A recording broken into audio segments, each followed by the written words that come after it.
Lidia Cacho, colega periodista, no se encuentra en México, está fuera del país, pero hacemos este enlace desde México hasta donde te encuentras. Lidia, buenos días, te saludo, ¿cómo estás? Bienvenida. ¿Qué tal, Carmen? Muy bien, ¿y tú? Bueno, un caso que, se ha convertido en un caso paradigmático porque desde luego significó parte de tu investigación periodística, los demonios del Edén, el poder que protege a la pornografía infantil, esto que fue un punto de arranque para un proceso de muchos años y que ha involucrado todo tipo de litigios judiciales, donde están involucrados personajes diversos y uno de ellos principal que está en la cárcel, que es Jan Sucarcuri. Es un amparo, se está aquí precisando y subrayando por parte del Poder Judicial, solo para efectos de arreglar un asunto, solo para efectos de la falta de una firma de un secretario de acuerdos y que no implica la libertad de Jan Sucarcuri. Aún así es importante escuchar, Lidia Cacho, qué dices al respecto de este pequeño o gran capítulo, según vaya sucediendo las cosas, sobre Jan Sucarcuri. Claro, Carmen, gracias. Mira, en primer lugar quisiera acotar que antes de hablar contigo he tenido una larga discusión con dos magistrados de México que ya revisaron el expediente, y todo lo que te voy a decir está en el contexto de esta revisión de expertos en la materia y que además conocen muy bien el caso de Sucarcuri. Lo que sucede en realidad es que el defecto que se está señalando está en la sentencia que se dictó, porque no se puso el nombre del secretario de acuerdos, solo va la firma, porque en 2011, cuando se dio la sentencia, eso era lo correcto y legal. Por lo tanto, no hay supuestamente responsabilidad de Matar Oliva, que es el magistrado que dio la sentencia. Ahora bien, hace 4 meses salió un criterio de la Corte, de la Suprema Corte de Justicia, diciendo que en todas las sentencias deben llevar nombre completo de los secretarios de acuerdo, y por eso se han devuelto un sinnúmero de sentencias para que se repongan en ese sentido. La cuestión es que en estricto derecho, Carmen, y quiero señalar esto puntualmente, en este momento Jan Sucarcuri no tiene sentencia. El amparo dice que el Tribunal Unitario, y tengo la copia igual que muchos medios,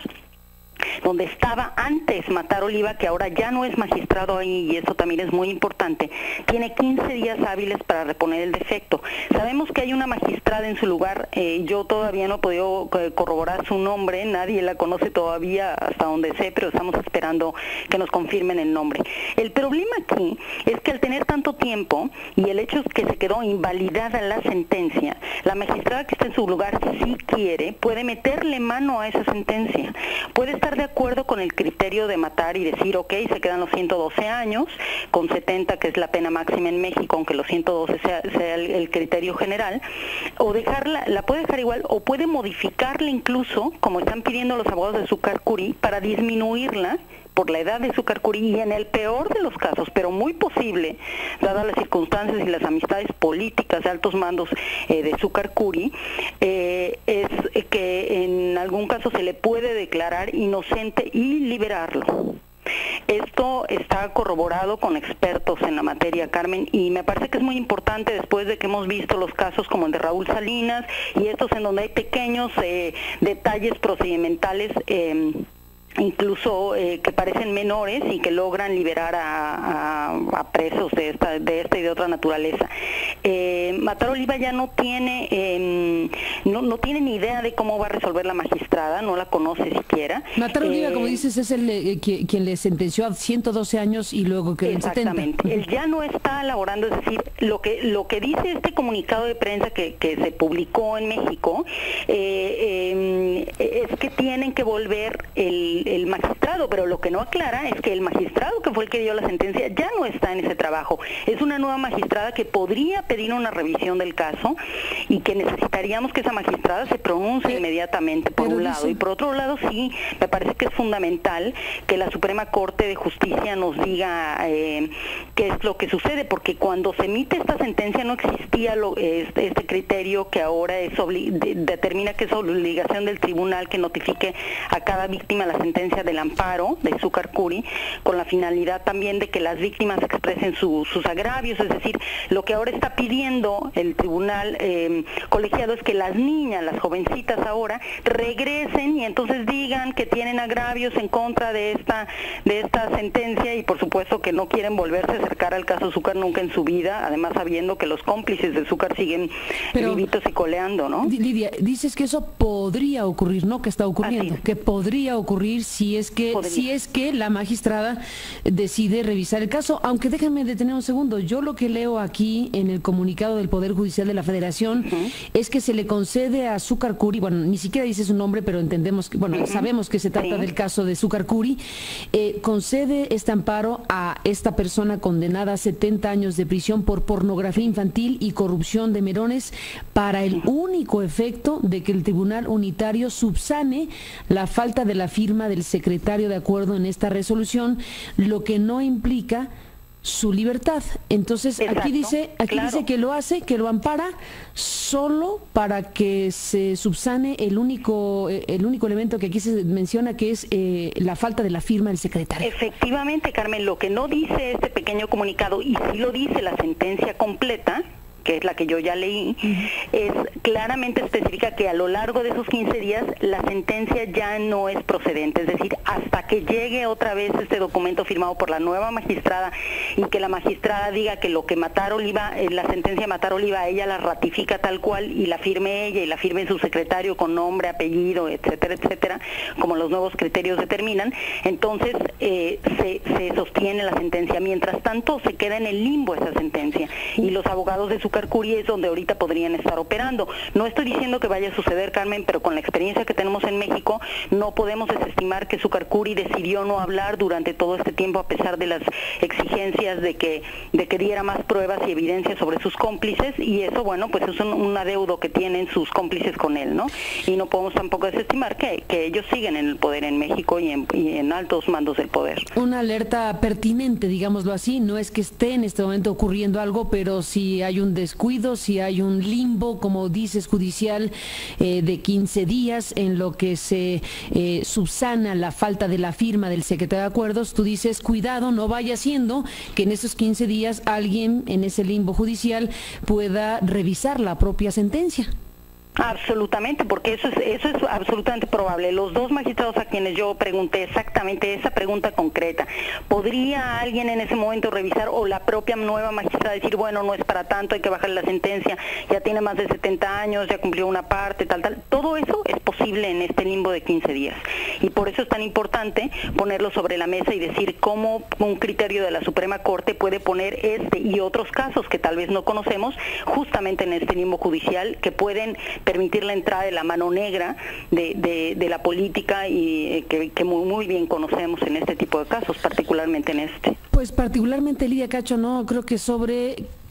que nos recuerdes a quienes te escuchamos en toda la República Mexicana, ¿quién es Jan Zúcar Curi?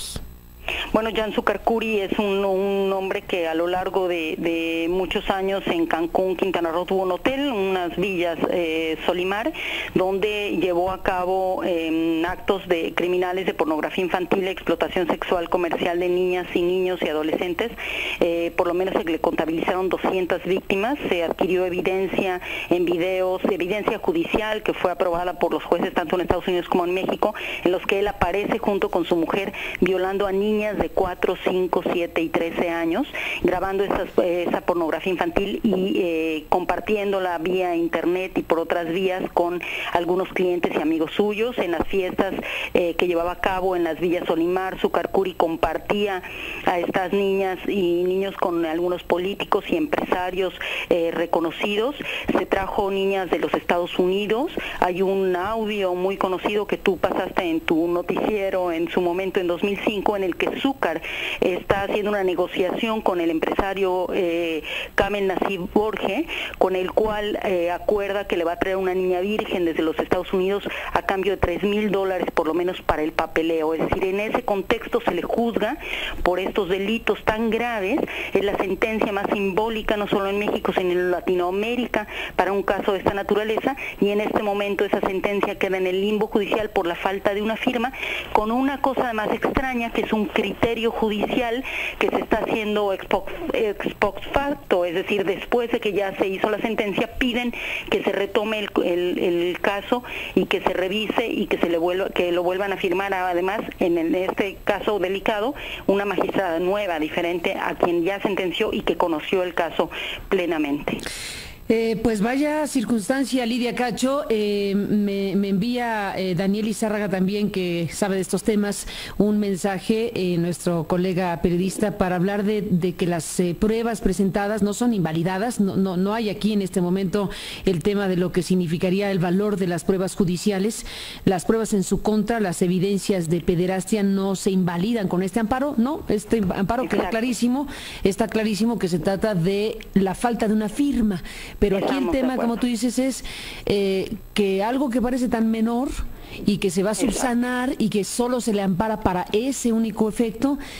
deja un espacio de días en donde tú dices es otra magistrada, puede no hacer nada la magistrada y solo subsanar el tema de la firma, pero podría, y ese es el reflector que tú pones en el asunto, no es que esté ocurriendo algo, pero tú dices podría en ese limbo judicial, y lo dices porque has conversado con gente experta en la materia en las últimas horas. Podría suceder algo que desde luego sería muy lamentable que ocurriera, dada las características criminales del personaje. Y tú dices, dado el contexto de protección que en su momento tuvo, de entornos políticos, que en su momento hablamos muy ampliamente del asunto. Entonces creo que es pertinente, más vale ponerle un reflector al asunto y dejar que transcurran estos 15 días para ver si en efecto lo único que se subsanó fue la falta de la firma, o si bien desde el propio ámbito judicial se encontró pertinente revisar la propia sentencia. Efectivamente, eso es sobre lo que tenemos que poner el reflector, y sin olvidar nunca cómo la mano negra de la política intervino incluso en la Suprema Corte de Justicia de la Nación con este caso, y podría volver a intervenir, y no lo podemos dejar de lado. Pues Lidia Cacho, te agradezco muchísimo que hayas estado esta mañana en este programa, como siempre. Gracias por estar aquí y nos mantendremos en comunicación. Gracias y buenos días. Gracias, Carmen. Gracias.